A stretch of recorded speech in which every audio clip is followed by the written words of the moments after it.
Step into the Oracle Parlor, a podcast where those interested in witchcraft, psychic abilities, ghosts, and all things paranormal come to sip and spill the magical tea.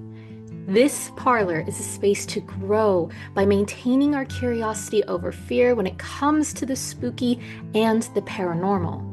I'm your host, Jenny, otherwise known as Fantasma Witch. I'm a previous visual storytelling artist from animation, now full-time psychic witch, who is getting her MA in psychology to become a licensed therapist. Every other episode, I will share my paranormal experiences, different witchy experiences on a variety of topics, while other episodes, I will be talking with witchy guests of all backgrounds, from writers to artists to well-known social media witches, so we can learn about their practices and how they grew into their personal power. So get cozy and grab your tea. It's time to get mystical. Hello, my magical, mystical friends. Welcome back to another episode of the Oracle Parlor podcast. I am so excited because we have a return guest in the parlor today. Hello, Rebekah. Why don't you introduce yourself to anyone who may not, which at this point, I'd be surprised for anyone listening who may not know who you are.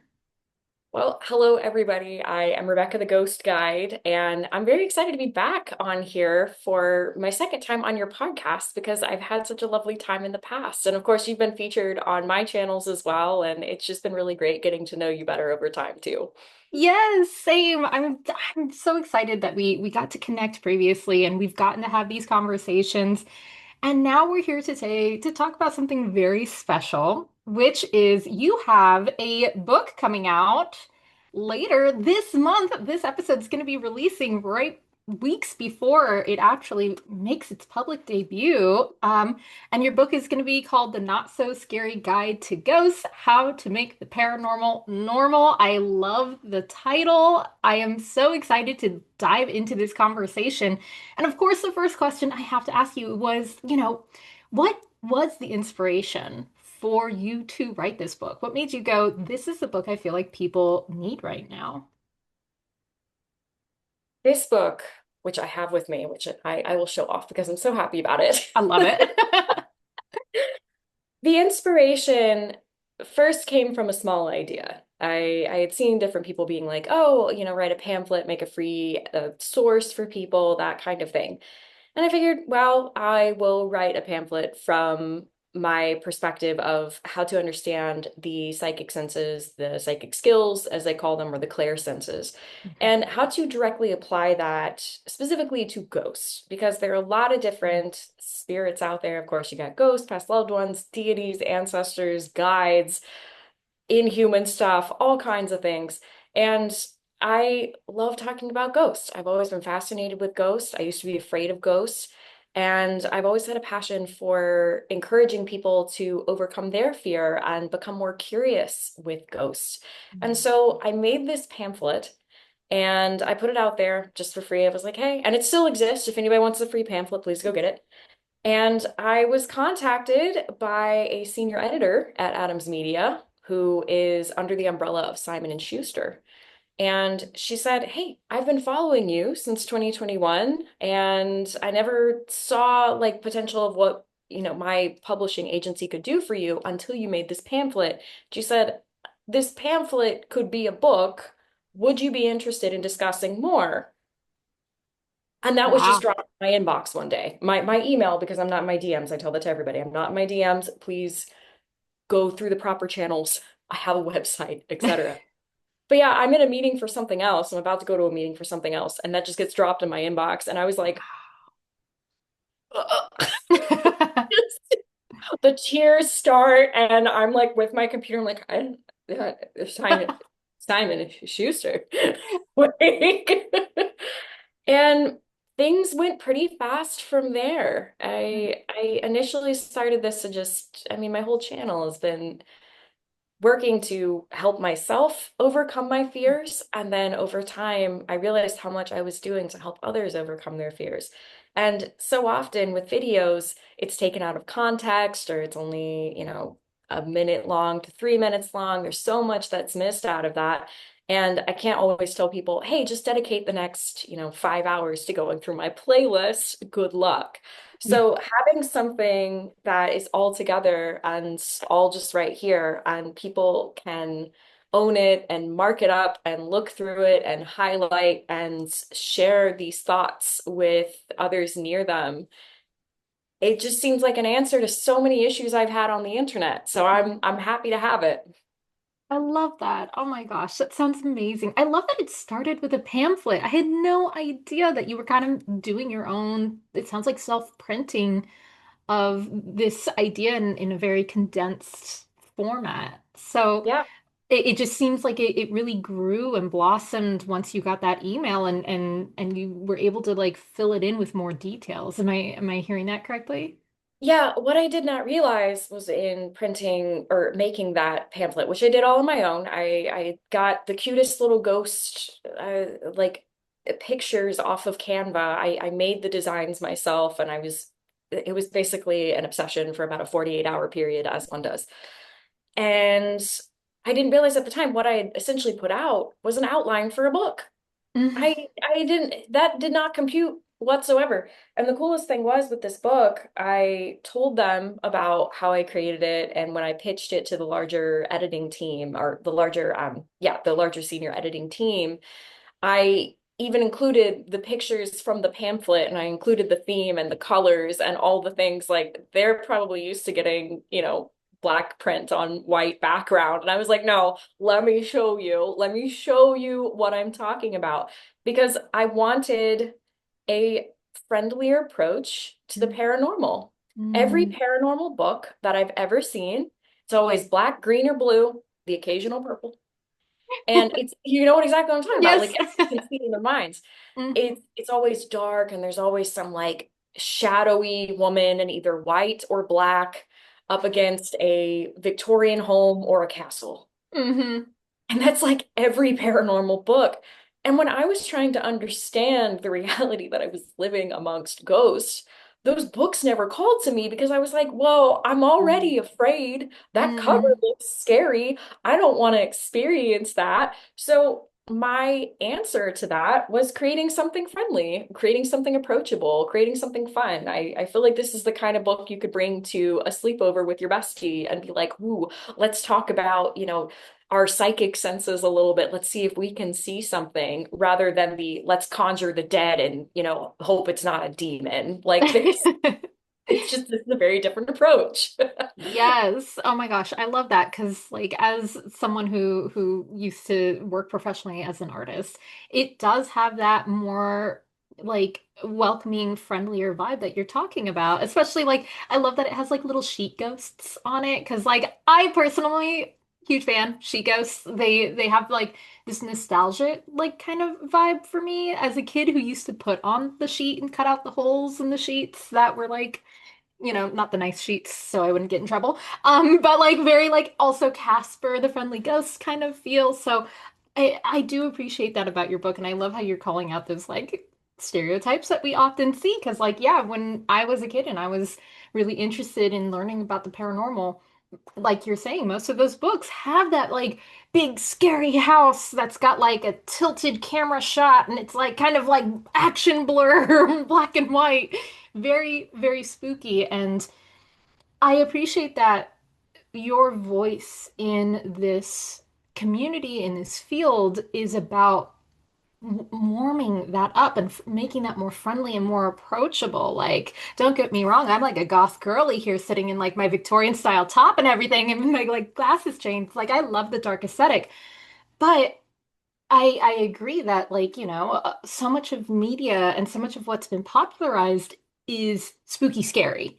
And it's like, well, it can be spooky cute or spooky inviting and fun. It can still be kind of spooky, but we're kind of removing the fear factor from it. And it really seems like, and correct me if I'm wrong, but it really seems like your book aims to, invite people into that, okay, let's remove the fear factor from it and let's make it more how can we integrate it and not be so afraid of it? And I know you had already mentioned that, growing up, you were scared of, the paranormal and these experiences you were having. So it kind of seems like this is also something that maybe you would have needed when you were a kid. Yeah. Also, reeling it back real quick, should you have photos of you as a she ghost? I think we all need to see them publicly, you know? You're I welcome to I will tag me have in the to comments and see. be like, you asked. I do have a creepy child drawing I did from like kindergarten where it's like, what's your favorite thing to see? And I wrote ghosts and drew really terrifying like sheet ghosts. Like, yeah, I will share that. I feel like we would have been friends because I would have been like, you can see ghosts, me pretending like I can't see ghosts, and then being like, well, what was it like for you? Oh yeah, that'd be so scary to see ghosts. Not like I've ever seen a ghost. Because I don't know. But well, that's you saw like that would be me. I'd be just like, tell Ooh, me what it's yes. like to see ghosts. Because I didn't know what was going on. The other thing too that you brought up, a friendlier approach to the paranormal specifically when we are in our fear, how are we supposed to trust our senses? Fear is something telling us that we need to survive. And survive is oftentimes, the fight or flight. And oftentimes, the fight, if we can't see it, we don't even know what we're fighting. So it's kind of like throwing punches at the air and then questioning, like, is there something like, am I being attacked? But when we're in fear, we don't have the option to question that. We don't have the option to always slow it down. Like that is certainly something that needs to be practiced to say, hey, do I need to be afraid here? So when coming at it from a curiosity standpoint, Mhm. it relieves that part of the brain, but it also allows the creative part to come into play. And it's through that creative part that we can actually really get into the psychic senses, as I know you know. Mhm. And answering the question that you asked, it's like this book, like I I wrote the book that I needed when I was having my spiritual reawakening. Mhm. I remember that time I was hungry. I was so hungry to understand. For the first time in my life, I was so hungry to understand what was going on because up until that point, I had been running from it. I had been shutting it down. I had successfully shut a lot of it down. Mhm. And I finally got to a place, both mentally as well as a place in like physical time. I mean, Wilmington, North Carolina, very haunted, talking about ghosts, very normal. Suddenly, it was normalized. I didn't feel like I was the odd man out. Everybody kind of had a ghost story to tell if they had been working downtown long enough. And it was always, oh, yeah, this happened to me. But there was never the secondary part of what do I do with it? Mm. So my hunger for knowledge came from the what do I do about it? Okay, I'm experiencing something. Now what? And at the time, the resources that I found were very much catered to higher frequency beings. So the Mm. deities and the lowest frequency that these psychic mediums would talk about were past loved ones. And of course, they can kind of rise and fall depending on where they are with the ancestor spectrum and that sort of Yeah. thing. I had so many questions. I even ran into psychic mediums who were like, oh, yeah, I talk to past loved ones all the time. I talk to angels all the time. I'm terrified of ghosts. And I was like, well, that doesn't answer any of my questions. Or they would say, I don't believe in ghosts. And I'm like, Yep. well, you clearly don't see what I see. So I'm not sure what to do about that. I once again did not see myself represented in books. Mm. And I didn't see myself represented online Yeah. because it's like to be a psychic medium for paranormal stuff was very pigeonholed into it was always like a scared woman being thrown in by herself in the Mm. dark, Mm. or it was just, I just didn't identify with that. Yeah. Um, so that's why I mean, my whole channel has been setting out to understand these things and setting out to help people perhaps see themselves in understanding these things and see themselves having Mm. different experiences. Yeah. So I wrote this book for the younger version of me that was hungry and did not have the answers and had to make a lot of curious decisions. I nearly said wrong, but there's no wrong and right when there is learning. And Hmm. and my whole aim is to help people have an easier time of it. If I can share my experiences with people and they can have an easier time, wow, how much faster can they advance? And then we can have even better conversations on how to best understand different situations. Yes. Oh my gosh. I love that so much. And I completely understand where you're coming from with that, like not quite fitting into this category of like that kind of like, we have the spooky paranormal over here, and then we have the category of that, like what you were talking about in mediumship books, where it's like, oh, we don't talk about ghosts, we talk to the past loved ones. And when I was trying to develop my mediumship abilities years ago, I was in a lot of different communities and I was trying to like engage and find my place and also um, lose that fear that I had built around, perceiving ghosts and scary things all my life.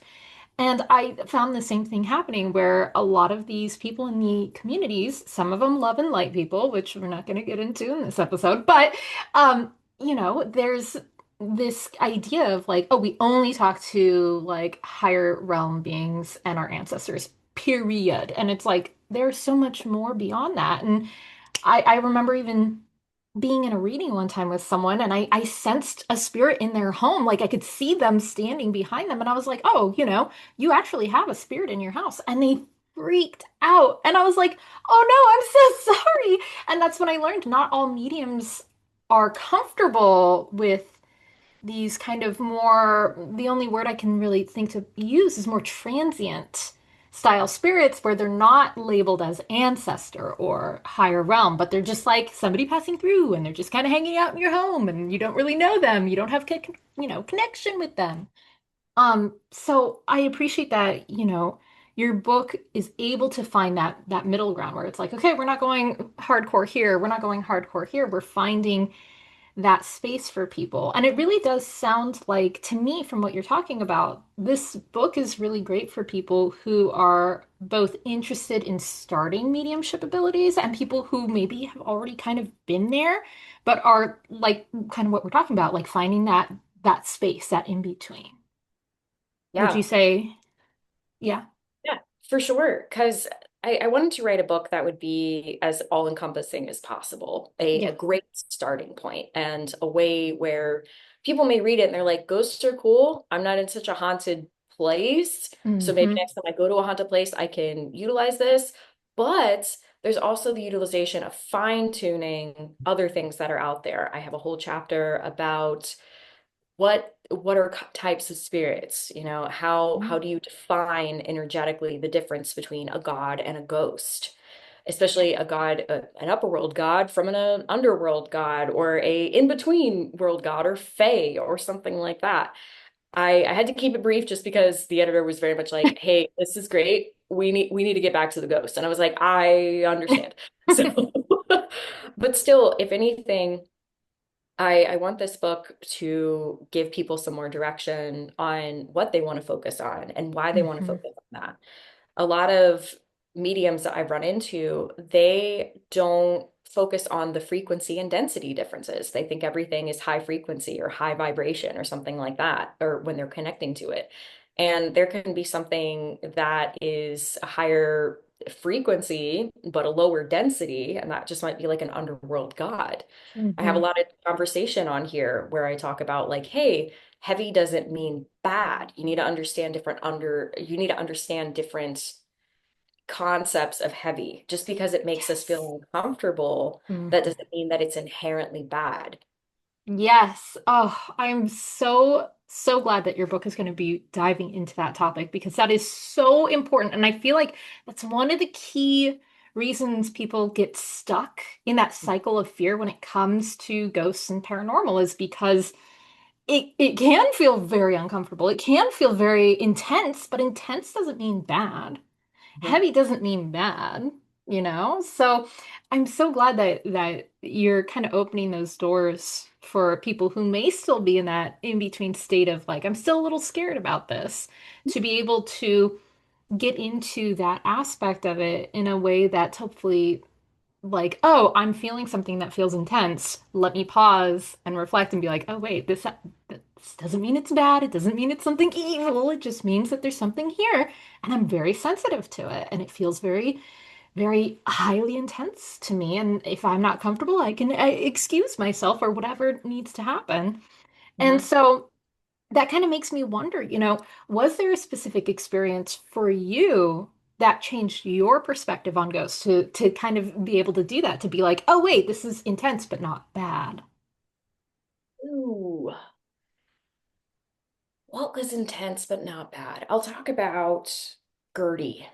Gertie, she made it into my book. That is not her legal name, though I did find her legal name.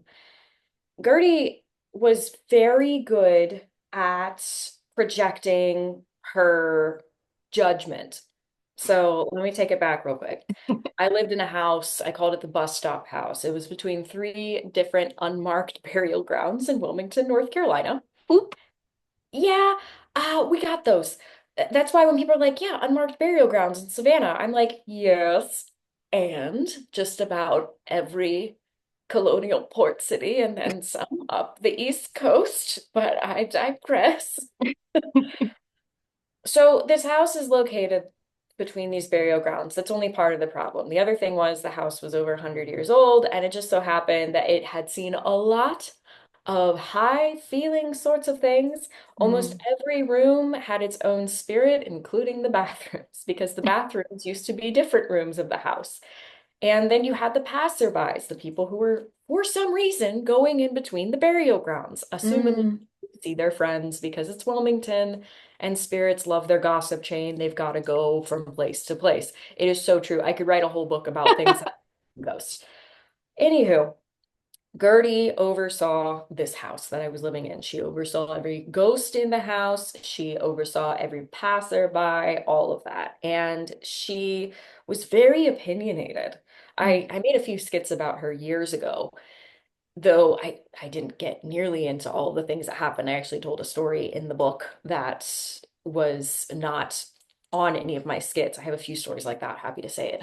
I still have plenty of things to share beyond just what I've shared on social media.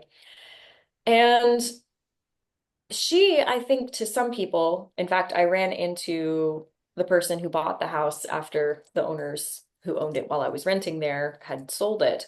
The new owner was very skeptical of her, kind of thought she was a bad entity. I actually walked by Mm. her house and she had a bundle of sage and she was going through it. And I was like, well, that's not going to keep Gertie out, but whatever.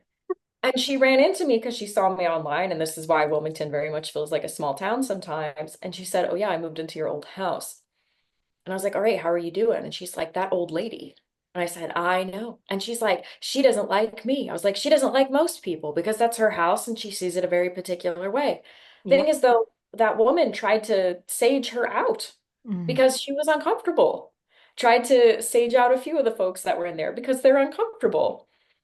Though I will say, without Gertie, that house is, I'm not going to say literally on fire. Obviously, it's not literal, but there would be spirits all over the place. Mm. I'll tell you, when I came back from a tour, and I talk about it more in the book, I brought something back with me by accident. Mm. And oh, she was angry with me.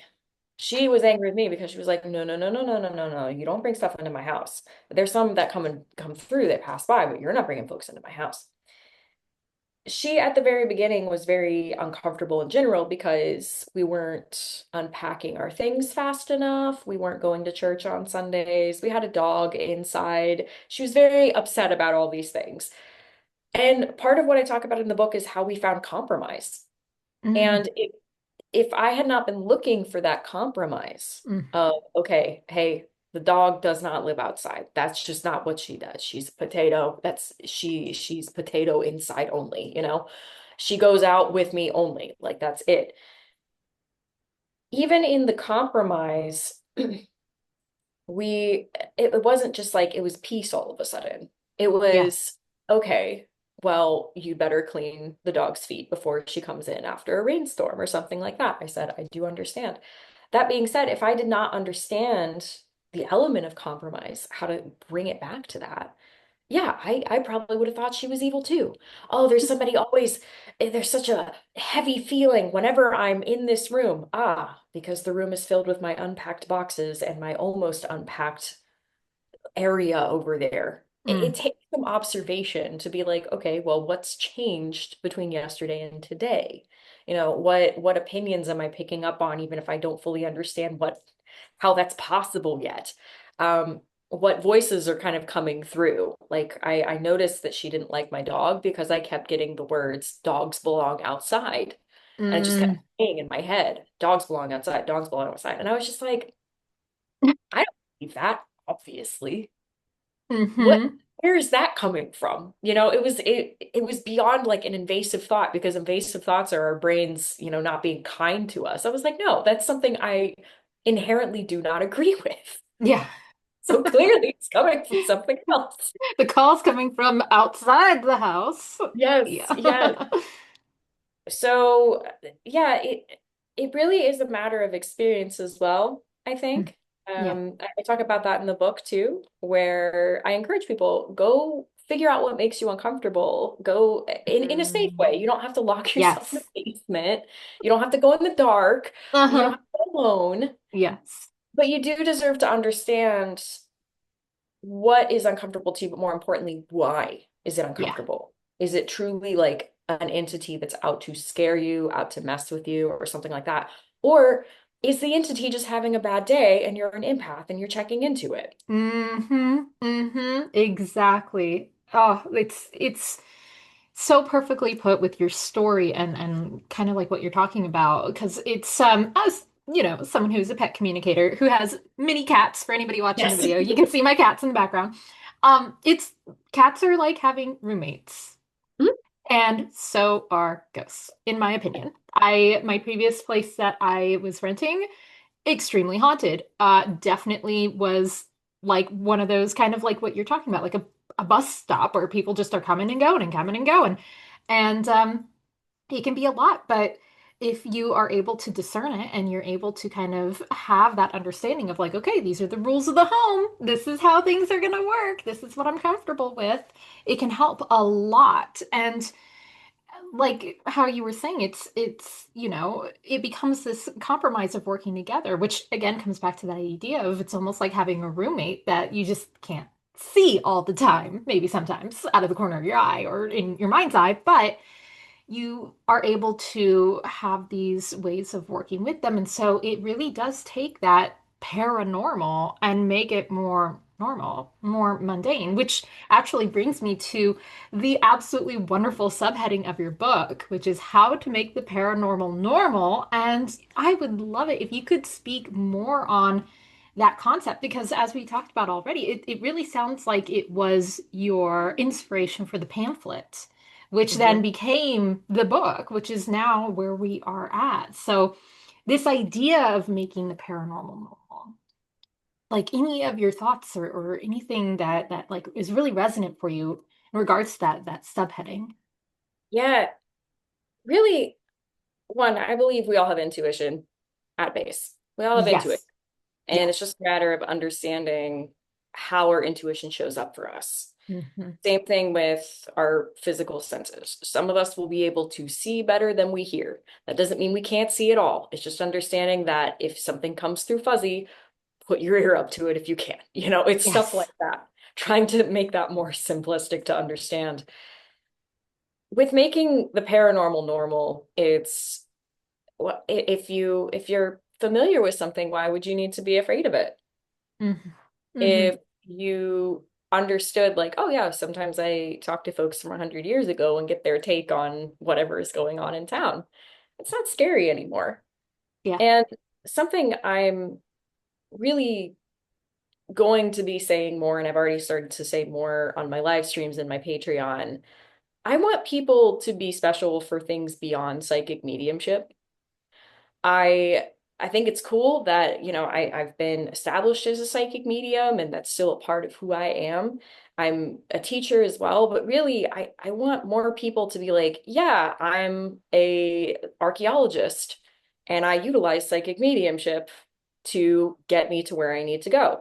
Artists have been doing this forever. Musicians have been doing this forever. Performers have been doing this forever. Like we've all been Hmm. utilizing channeling for so, so long. And I want people to understand they can utilize talking to ghosts in historic locations. And, it's not always to say, oh, well, the ghost told me, so clearly the thing that we've been looking for is, this date. Well, we want to find actual, something Yeah. in our physical to support that. Hmm. Hmm. Though I think about what more society could offer one another if we utilize psychic skill sets to enhance our understanding of each other, of the Yes. earth, of the past, and how that can actually move us towards the future. So, the larger concept here, when I say how to make the paranormal normal, what I want for people long term is for people to feel like they can trust that intuitive guidance that we Mm. all have and make that normal in their day-to-day life and how that can enhance everything. Yes. Oh my gosh. I 1,000% agree. There's this trap that I feel like a lot of people who are just getting into this can fall into that I absolutely fell into when I started really getting into this, which is I'm either this or this. Very black or white dichotomous thinking of it has to be either or. But there's that in between where it's like, why can't we do both and blend it? This is kind of like what I'm very passionate about right now as someone who's a therapist in training, who's also a psychic witch, is those two things actually go hand in hand quite well. Because if you're someone who is, has the empathic ability to really connect in on somebody's emotions, it will help cue you in when someone's having those deep conversations with you of like, okay, this is where the conversation needs to go, or, oh, I'm feeling this in my body. Let me check in with the client. And so this conversation of like going to locations and being able to connect in with the ghosts and then do the research because they may be able to actually point you in the right direction. Just like when I'm sitting with the client and their emotions or what I'm sensing in my body may be able to point me in the right direction. It can be a blend of these things. And like you're saying, everybody, because I 1,000% agree, we all are built with intuition within us. So it's like we were meant to use it. And yet we've been kind of like ignoring it and pushing it to the side. So finding ways to blend it and making it a part of the day-to-day life is, I agree, so important. So it's really cool to hear how you're talking about blending conversations with spirits in this way of like let's bring that into the day to day because when we're able to do that like you're saying it becomes a part of the normal process and is no longer this like weird other thing that's like so far removed from us but it's actually just innately part of us. Yeah. And to bring attention to what you said as well, I get very detailed so that I don't have to worry about the details eventually. And what you're describing, which I think is important for anybody so that they stay grounded, to understand the differences between what your physical senses are giving you, what the intuitive senses are giving you, and then how they overlap. That is a grounding thing, but Mhm. that doesn't all come at once, which Yes. I think too with some paranormal based books, it gets straight into here's how you talk to ghosts, pull out your Ouija board and have fun, like that kind of thing. Whereas I'm like, all right, I go into part of the psychology of it. I'm like, hey, Yeah. you ought to understand how you believe about these things first, with the understanding that that might change. Yes. Like Yes. create your theory, whatever it might be, and then get out there. Go to Hmm. school, right? Like you go to school for psychology, you have an understanding of what psychology is, and then you get into psychology. Yes. And then you come out and you're like, oh, okay, I have all this Mhm. information so that I can do the thing. Apply And it. Hmm. yeah, yeah, apply it. That's another good word for that. But also you have been studying your intuition for so long. So Hmm. now they blend. But Exactly. you at any point can pull back and say, all right, well, psychologically speaking, according to what the client is saying, this is what we need Hmm. to focus on. This is what they've said. This fits, the traits of this particular condition or what they're going through. But then you can also apply the my intuition says I need to keep going because there's something underneath that. Or, Yes. Whatever that's it, yes, yeah. exactly. Exactly. Oh, I love that so much. I feel like it's so important that these conversations of normalizing these things has become I've been seeing it slowly more and more, and I really feel like people like you, Rebecca, are really like the flagship, one of the many flagships of like, let's normalize this. Let's bring this back to be a part of our day-to-day lives. Let's remind ourselves that, we can do this too, not just the people that we see on screen who are practicing and doing these things, that everybody can do this. So, with that, I'm curious, what do you feel is the most important first step that folks can take when it comes to shifting their perspective on spirits and normalizing it, like what we're talking about? I think it goes into allowing your viewpoints to be expanded on and Mm, also admitting when you're wrong. mm, In spirituality, sometimes it's not always the black and white, you're wrong. Sometimes it's there's a better answer. mm. It's similar to forecasting the weather, because it's raining over here, but it's sunny over here. That doesn't mean that it's wrong, right? People are experiencing rain, people are experiencing sun, and then if you walk in between, you might get a little bit of rain at the same time. At least that's how it works in the South. This happens often where it's like, oh, it's raining, but if I walk right over there, I'll be in the sun. So like you can do that sometimes. Um, but it's understanding that two things can be true and Mm, allowing yourself to get the perspective from something beyond you. So you can be sitting or standing in the sun and say, yeah. well, for it to be raining is wrong. But to entirely throw out the reality that it's raining over there and say that the forecast was wrong and everything like that, that's not the most correct answer. Mm. Does that analogy make sense? Yeah. Yes. Okay. Just making sure, because I was like, I went into weather there. That was an interesting choice on my part. Um, with anything spiritual, it's always very personal. Mhm. And some people will go in, I have a whole section about bias. And how Mm, bias is not inherently bad. What's bad is when you don't realize you have it. yep. So Hmm. going about it and saying, okay, well, this is what I believe. I believe this way because of either my background, my religion, my friend group, the books that I read, the media that I consume, all the things that create bias. And then to say, okay, cool. I know what I believe. I know that I can go back to that at any time. Now I'm going to branch into this area over here with the understanding that I could find something new. Mm, And when yeah. finding something new, because new happens all the time, what do? We experience it so long as we feel comfortable and safe doing so. Well, I won't say comfortable because comfortable can keep us in a box, but as long as we feel safe doing so, we experience it and then we get to a safe place again. And then we can go back and say, okay, well, this was the experience. Does that check out with my belief systems? If it does, great. If it does not, do I want to keep exploring when I understand that something is beyond what I thought I understood before? Yeah. Encourage people to first have a grasp of what you believe in, have a grasp, even if it's just like, I don't really know what I believe, but I think ghosts are out there. Okay, great. And then go in and challenge that. Go in Mm, and do the research. I talk about how to ground yourself in cross-validation, but also in research, breaking down your process of how you're thinking at the time, making sure your emotions are well set for what you're doing. mm. I don't want to overwhelm anybody here, but I am very much like, what do? You read the book, you absorb the book, and then you go into the thing and you kind of forget what the book says, but it should be somewhere for you to recall. And that's kind of the best way to go about it sometimes. Yes, yes. And it sounds like a lot of what you're talking about really comes down to not only like core beliefs, but also discernment, being able to understand yourself, understand the things around you, and ask the questions. So that way you're getting a perspective that if you were stuck in that fear-based zone, you wouldn't be able to really break out of as easily. Mhm.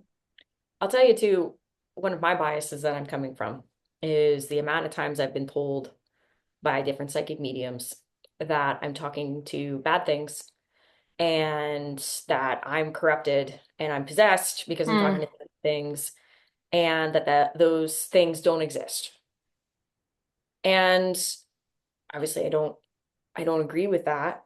And I I never want to make somebody else feel the way that I have felt when people said that to me. When people who either had larger followings or had been professional psychic mediums for longer, and for some of these people to look at me and say, like, oh, that's cute that you made all of it up because ghosts don't exist. And I'm just like, yeah.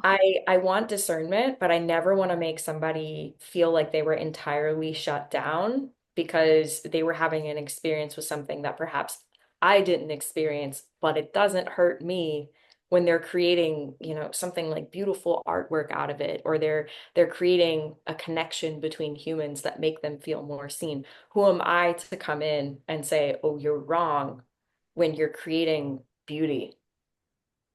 Yes. Yes. I always tell people whenever I'm teaching classes or having any of these conversations, the biggest red flag for me is if someone tells you 100% without a doubt that they know and that you're wrong. Big red flag. Nope, we are not here for that because there's nobody knows for sure. I can say that, ghosts and spirits are XYZ things, but I don't know. That's based on my belief, that's based on my past experiences, it's based on my inherited beliefs, it's based on the context of so much of my life and my surroundings and who I've learned from. But that doesn't mean I know. And so I love giving these disclaimers at the beginning of podcast episodes and classes where it's like, this is just me speaking. But if there's differentiation between you and me, that's normal and that should be there. That, we shouldn't all be on the same exact playing field because if we were, then we can't exchange this information of like, well, I feel this, I believe this, and you believe that, and where can we blend those? What can we take? What can we leave, you know?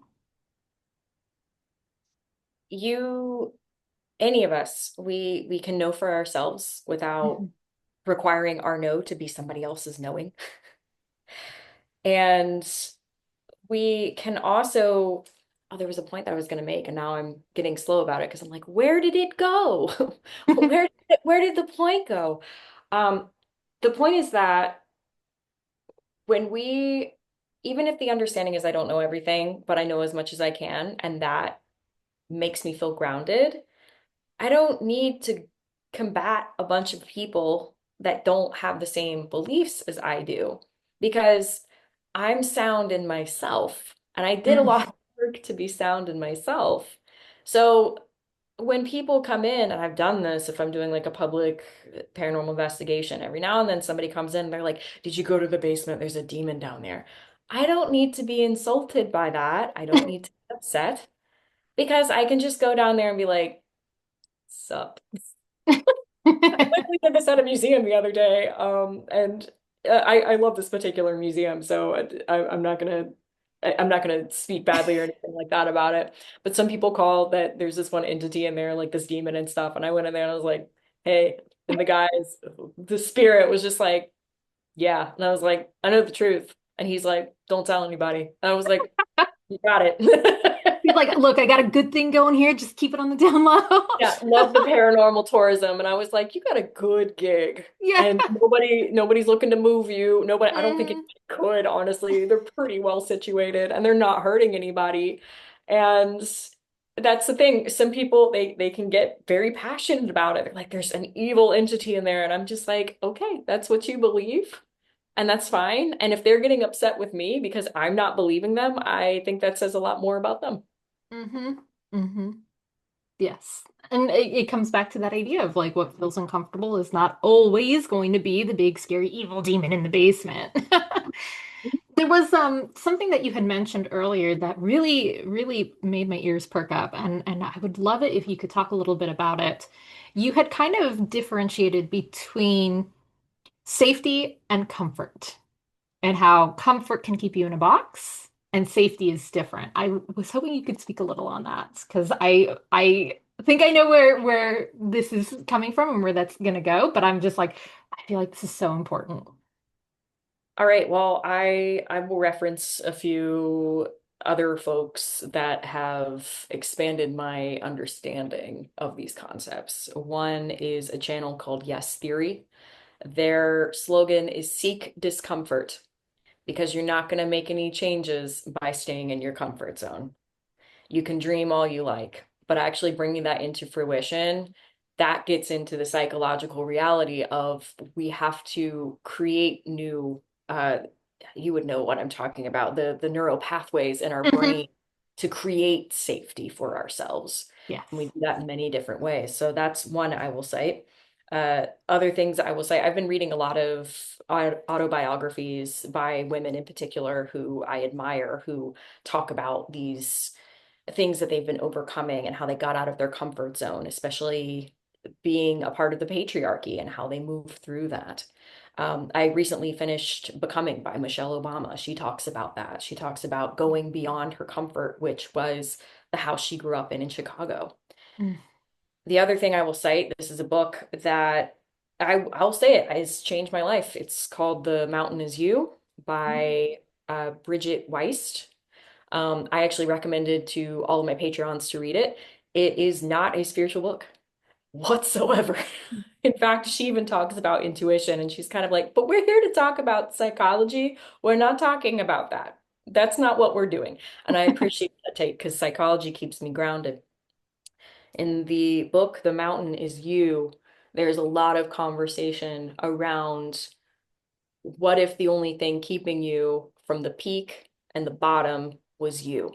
Which is Mm. a big pill to swallow for literally everybody.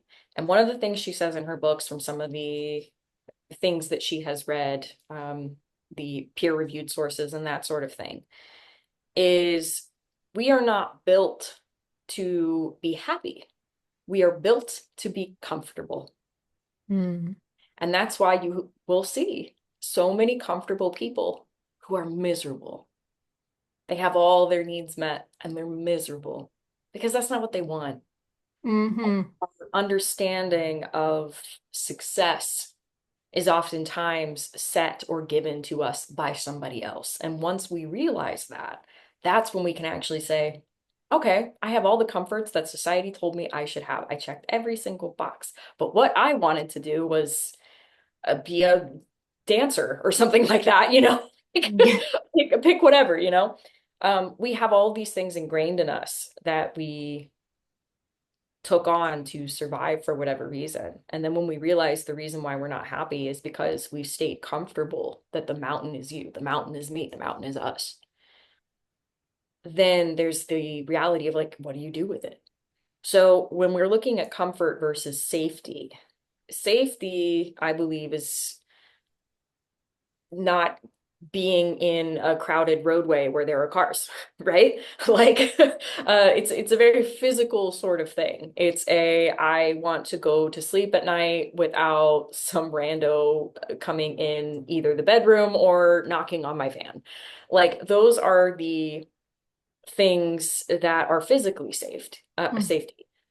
And then there's the mental safety, right? There's the, am I in a good headspace to do this? Do I need to cry about something? Do I need to go work out to get some of the jitters out? Do I need to do these things for my physical and mental health? Those are not like, I feel like those are a separate thing when we're keeping our brain safe and we're keeping our body safe. That is different from comfort. Yeah. Comfort, I think, is made, it begins and ends with the mind. Hmm. And we make choices every single day on, are we actually doing this to stay safe? Are we doing this to be comfortable? And Yes. personally, I live a life, I challenge that all the time. I'm just like, okay, I think having a lock on my door is safety, but also I am the type of person where I've slept in my van at many truck stops, and I know some people would absolutely be terrified of that. They would think that their physical safety was in danger. For me, I was like, no, it's for me, it's a comfort thing. I've got to be able to trust myself to understand if I need to wake up in the middle of the night and move, and I have done that.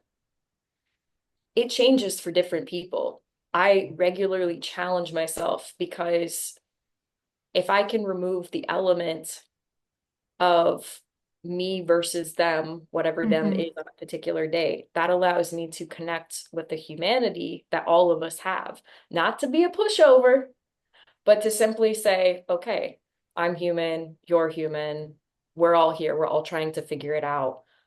If I weren't so caught up in my, safety, and I say safety in parentheses there, because sometimes we put safety in areas that it's not necessarily applicable. If I'm not so caught up in that, what more could I understand about Mm-hmm. the human element and myself that could actually propel anything forward? And Mm-hmm. that's what I come, that's the aim that I come from with this book. It's Yeah. like, what if we look at ghosts in the same way instead of the us and them? What if we're looking at it as, oh, well, I'm not comfortable with that ghost right now, but that doesn't mean that I'm unsafe. Yes. Yes. And I think that this is such a great idea to bring into these spaces of, I've talked about it before, so some of my listeners may know, but there's a window of tolerance.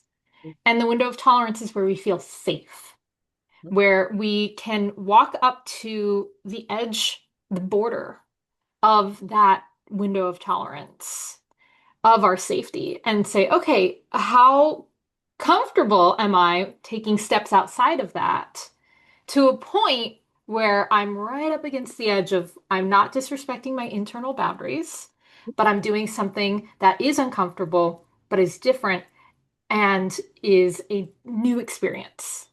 And knowing that at any point we can take a couple steps back and we can go back to that safety zone and then we can go again. And we can do this like back and forth, and that it doesn't have to be this all or nothing jumping in outside of our comfort zone to the point that we're far from what makes us feel safe. But outside of the comfort, still within safety, edging up to that line that we have, that in, whatever, wherever that internal line is. Because, like, there's an episode that is going to be coming out where a listener had actually written in, like, I don't feel comfortable going to haunted houses. And it's like, okay, so find where your safety line is, find where that window of tolerance is, and how can you approach it in a way that you're able to do something different that is a little uncomfortable. So I feel like that conversation of this, what is safe versus what is comfortable, and that window of tolerance is so important when starting, when getting into this kind of work, when really diving deep into it. So I'm so glad that you had mentioned that, and that I, like, my ears perked up and I was like, ooh, we have to talk about this. Yeah. I even think with what you said with this listener, using the example that you presented, uh, you don't have to go in the house. You can even stay out on the sidewalk. You can stay Yep. across the street. Yep. And that's something I discuss is like, who says you Yeah. have to actually like do the whole Mhm. shebang? Who's to say you can't Perfect. baby step it, you know? Yeah. Exactly. As we're coming to the end here, there are two last things that I would love to kind of talk about, which is one, do you feel like people in general are starting to move away from fearing ghosts, or you feel like there's still collectively a ways to go? Like, where do you feel that wave is right now? Ooh, well, I think the larger question here is, do I feel if people are making time for any of this spiritual stuff in the first place? Hmm. We had a lot of time in 2020 for better or for worse. Mm. We got that time back for a little bit in 2021 for better or for worse. I I see a lot of people being thrown back into the grind. A lot of that has to do with our society. A lot of that has to do with very real world physical Yeah. requirements like food and housing and Yeah. water. So I think that's the first thing to address here. It's spiritualism. There's never any time for it until you make some time. Hmm. And I believe it's worth it every single time because I'm a spirit inside of a body. Yeah. And when that spirit gets to connect with the spirit that's all around me, it allows me to be like, oh, I have perspective and I'm in my present. That's really cool. As far as uh you mentioned being able to connect with ghosts. Was there a fear element in there? Am I adding that in as far as like people being afraid of them, or was that just something my brain did? Oh yeah, no, no, no. Like people moving away from fearing ghosts. Is Yes. that something? I oh see I see things so literally because I see a lot of people just being like, oh yeah, are cool. If I live with a ghost, that'd be cool. I do see a lot Hmm. more of that. Mm, Though I certainly do see it. I think it's a religious difference. The more hardcore religion people can get where they believe something that they're being told rather than what they're feeling for themselves. I think that's the hard line there. Overall, I do feel like people are getting more comfortable in it, but I will also say I'm coming from a bias. Like I'm coming from the bias of living in one of the most underrated haunted cities in the South. I'm hmm. coming from the bias of regularly visiting historic places that have ghosts. I I would love to think that this is a conversation more and more people will have. I'm hoping that my book will spark that conversation and will encourage people to slow down. Though I also want to honor everybody's individual journey here. Yeah. And I want to honor the reality that people will have to make that choice, whether it's for ghosts or spiritualism or their own bias or what have you. I'd like to believe society we're moving in a direction that's more open-minded, Hmm. though we have to allow ourselves to be that way. We've got to get there first. Yes. Oh, I like that. It's true. It's so true. And as we are kind of coming to a close here on this wonderful discussion that we've had about your book and making the paranormal normal, I'm curious if there is a specific idea or line that you would like to share with us, to kind of get people excited about your book and to kind of like drive home the point of everything we've been discussing today. Yeah, okay. I couldn't think of anything better than to read the dedication. So I actually could I read a little paragraph? Could I read the whole dedication? Oh, I didn't say that please. earlier, but okay. Yeah. So the dedication goes to the younger version of me who needed this book, to the countless others who learned along with me through socials, consults, and community, to my mom who loved me through all the weird, to Theron whose belief in me never faltered, to Hermes who played psychopomp to my spiritual journey, to Rupert who taught me fate was real, to the ghost who challenged me to continue growing. Thank you. Oh, I love that so much. Oh, that's so beautiful. Ah, I'm so excited for your book to come out. This conversation has only gotten me more excited for it. So why don't you let people know where can they find your book? When does it come out? Pre-order, all that fun stuff. And also, where can people find you in general, in case they don't know already? Yes, so you can find all this information on my website. That is Rebekah, Rebekah, theghostguide.com. And you can find the book anywhere. It's, of course, on the larger distributors, Barnes& and Noble, Amazon. And I would encourage you, if you're interested in it, please call up your local bookstore and be like, have you heard this book? I really want to get it. Or call up your local library and say, hey, can we add this to the collection? I would love it.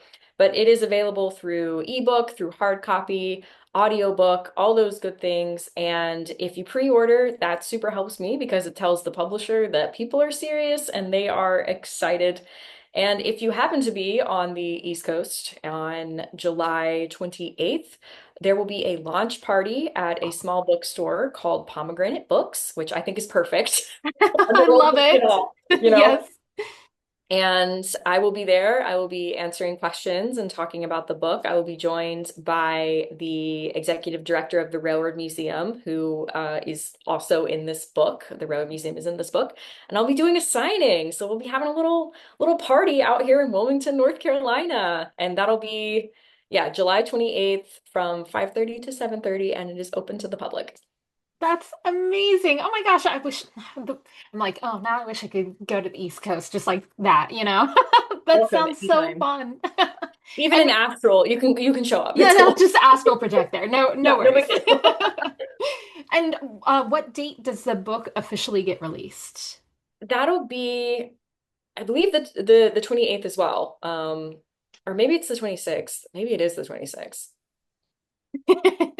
I should know these things. I know it's going to be released on either the 26th or the 28th of July, but if you pre-order, they'll just send it to you, so you don't even have to worry about You it. won't have to worry about, yeah, we'll have the Yeah. details in the Give description yourself a below. gift, Yeah, you know? exactly.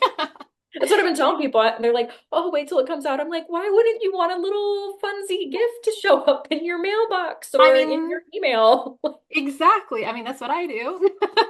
Yeah. Well, I'm so excited for your book to come out. I'm sure people are really going to love it. And hopefully, this episode gets people even more excited for the full, stories that you have in there and your experiences and your tips and your insights. And I'm sure it's going to be lovely. And I am so glad that we got to talk about it today. Thank you so much for coming and discussing this with everyone here. I really appreciate you.